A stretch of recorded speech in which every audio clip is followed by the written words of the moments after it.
Hi, I'm Chef Romy Gill, author, broadcaster, and presenter. The dish that I'm cooking now is the spicy chickpeas, which is a very important part of the samosa chaat.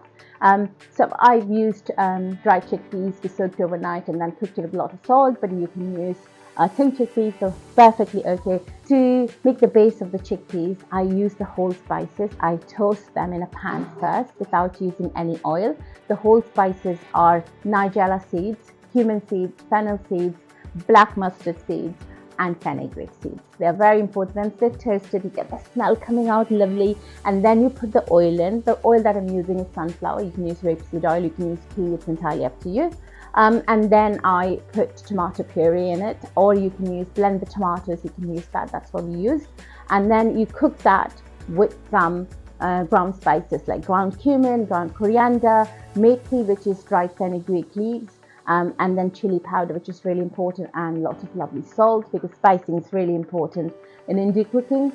And I think that salt can make and break your dish. So for me, salt is really important. So we add that, mix it together, combine it really well, and then we add the cooked chickpeas, and then cook it quite a lot until it's like nicely combined and all the spices are latch onto the chickpeas. And then after the chickpeas are all combined well, then I add the roasted sweet potatoes.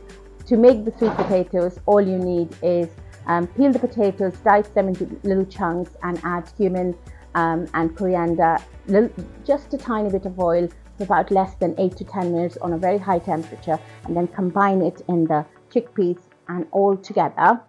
And then comes the samosa part.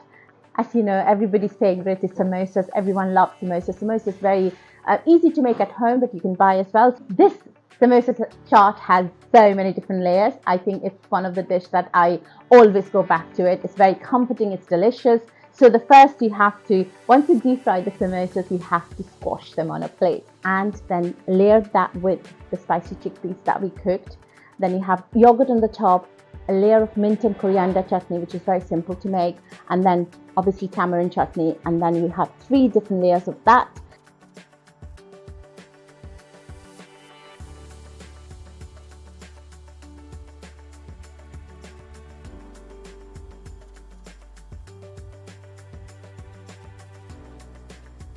And then comes the sprinkles, which you can, if you've eaten Bombay mix, you'll know there's little sprinkles, they're called bhujia. So we sprinkle with that.